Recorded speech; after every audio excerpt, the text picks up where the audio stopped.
honest, we all want to feel good, but sometimes happiness doesn't feel as present in our lives. That is why in this video I'm sharing science-based strategies from this book on how to get happier, plus my own thoughts of how to make them work in real life. So if you're feeling a bit off or you just want to boost your happiness, this one is for you.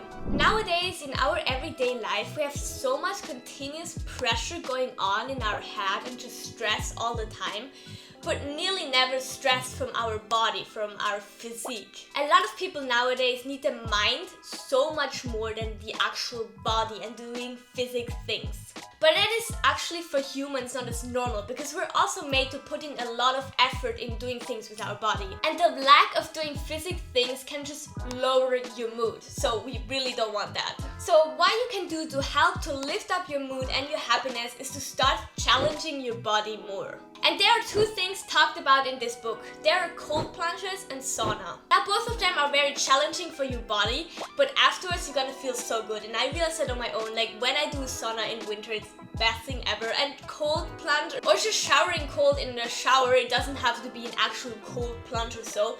This already wakes you up and lifts your mood over the day. Now also fitting about talking to challenge your body more is to do more movement. Now you probably already expected for me to say that, because movement has just so many benefits. It's crazy.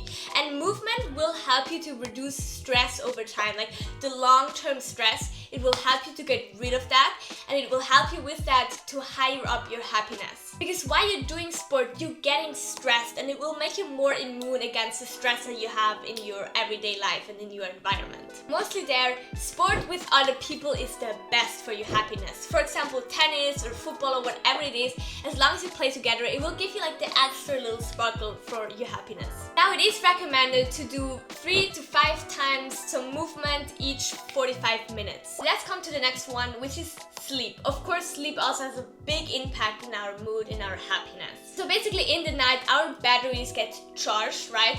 And when you dream, it also helps you to process things that happened the day before in this time and try to put them like in a bigger picture of your life. So what there is important to do is to just have a good day and night rhythm. Go to the sleep at the same time and wake up at the same time. There, waking up at the same time is more important than going to sleep at the same time. Also, when you have problems falling asleep, frequencies can help to fall asleep faster.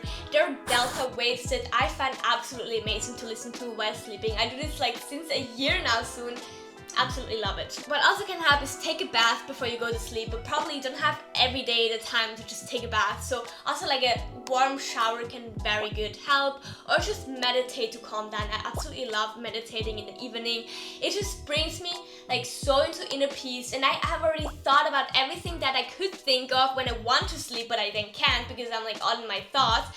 So I just feel like I'm cleaning everything up the whole day. I'm just like going over everything again, so then I'm absolutely ready to go to sleep. Food can do a lot of how our mood is and how good we feel. And there it is important to mostly eat plant things, and also sometimes a very oily fish, or that is at least what he says in the book. Now if you don't eat fish because you're vegetarian or vegan, you can use a supplement. Omega-3 is very good. Also, he specifically talked about how omega-3 can help you to get more happy. So the supplement is absolutely amazing. Not only to get happier, but also for your general health. Other supplements that can help to get happier are curcuma, saffron, and vitamin D3. In our life and in our environment, we have a sensory overload. Literally, there's so much going on that we're not used to as humans. There's like an information overkill, because our brain has to filter out the information that are actually important to us and that is important to what we're doing. And that needs a lot of effort and can put like our battery or just how much energy we have down, and with that also our mood. But that battery we need to stay happy and positive about what's going on in life. So that's not really good. So environments with just less going on is a good place to recharge that battery. And that is, for example, nature. Going into nature, for example, into the forest or go swimming or so, just gives you kind of back like that relaxation feeling and gives you time to breathe from all of the overstimulation things that you have in your life. So around 2 hours each week, just truly being in nature can help you so much to lift your happiness. Now, what you're listening to can really affect your mood. So it's important to choose music that lifts up your energy and your happiness. I was so the person like some years ago to absolutely only listen to sad music because I absolutely love sad music, and I still say to this point I absolutely love it. But I completely stopped listening to it because I know it is infecting me in a bad way that I don't want. Even though it's only music, if you listen to it over and over again, it will affect your life. So even though you like sad music, completely delete it out of your library right now.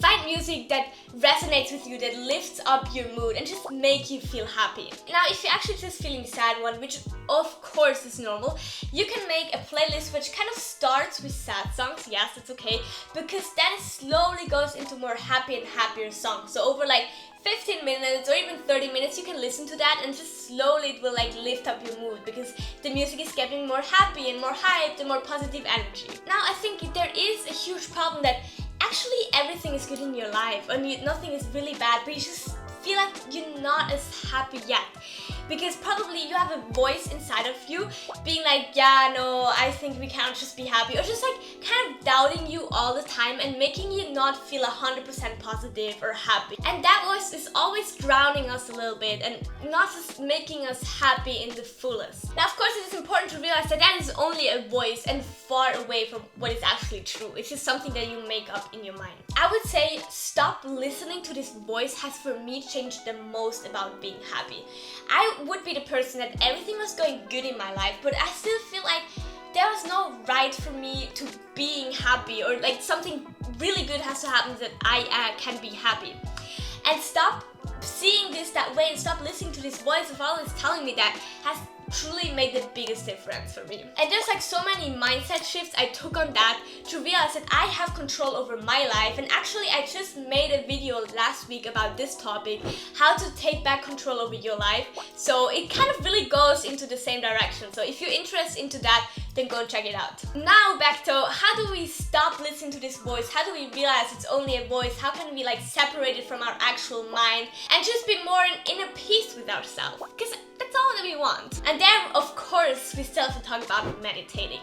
Meditating can help you so much to realize what is really you and what is just things that you make up in your mind, and this doesn't bring you anything. And with that, you can start to understand yourself in a deeper level, and you can understand why you not allow yourself to be happy or more happy than you are. Now, meditating is not as hard and you don't have to practice it at all. Literally, you just sit down, slowly focusing on your breath, and every time that you realize your thoughts are taking you on a journey and you're not really focusing on your breath anymore, just come back to your breath. And it's absolutely normal that your mind will go and wander, and that's actually also the point. It's not the point that you just think about nothing. That's okay when you like slowly go away and think about stuff.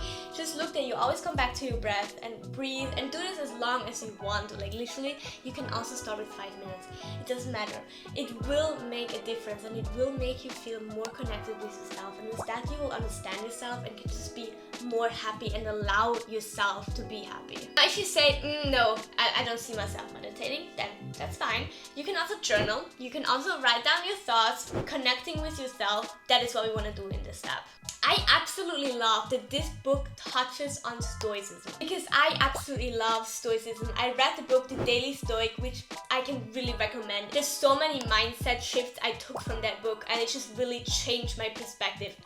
Really good, like really, really good. Now basically, Stoicism is a philosophy of how to look at life. I would say quickly explained what Stoicism is, because there's so many little things, but I think the biggest thing I took from this philosophy is to understand what is in your power and what is not, and accept that. Now in the book he talks about 2 ways to look at life. The first of all, it goes a lot into what I said before, is to focus on what you can control. So an example that he did is when you're at a sport event, your goal shouldn't be to get first place, because it's not something that you can control. Okay, someone can be better.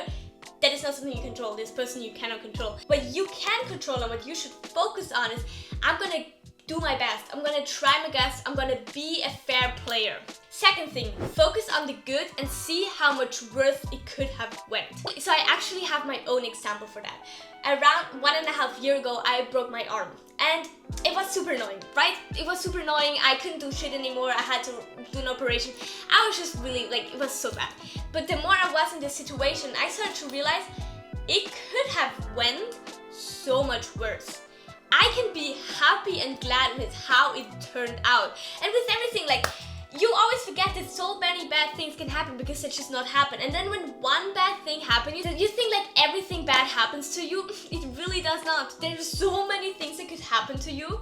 You could literally go out the house, fall and break your leg, okay? You didn't. So just be happy and glad and just grateful for what you have and what didn't happen to you. Instead of then when something bad happened, think like, oh, if I just would have went and do that, I wouldn't have broke my leg now. You cannot change that anymore. Back to the first one, you cannot control that anymore. But you can think, you know, so many bad things can happen. I'm so glad that only this happened. Or I'm so glad that everything until now went good. Always having in the back of your mind all of the things that could went bad kind of sounds depressing, and I also don't know if I like it that much, but I can say, like, if then something happened, you are already ready for the worst thing to happen, so it's not gonna be that bad. But when it's not happening, when you're just thinking about it in your head, but it's not actually happening, then it's good. Then you can be like, oh yes, I'm so grateful that nothing happened, it's just everything is good. Last point, we humans are social animals, and that's very clear. So having connections, having good talks are very, very important for how happy we feel. And that's me saying, even though I'm a total introvert and I don't really like to talk with other people, it is clear that at some point it's important to have some good talks, to have some deep talks with someone, to just have an interaction with people. And also there, meeting people online, okay, fair, it's cool, but try to meet people in real life without distraction, without always being in the phone, but truly spending time together. And I think through social media we get the feeling that we are so connected with other people, but I did once a week where I detoxed from social media, and I felt so much more the urge to go and meet new people and just met up with people that I haven't seen in a while, just because I realized that with social media I always had the feeling that I am already social and I already know what's good enough going on, and we shouldn't forget that, like, being on social media is not being connected or being social, really. So try to also meet people in real life. And that is everything I took from the book and wanted to share with you so you can feel more happy. And with that, see you next week for a brand new video.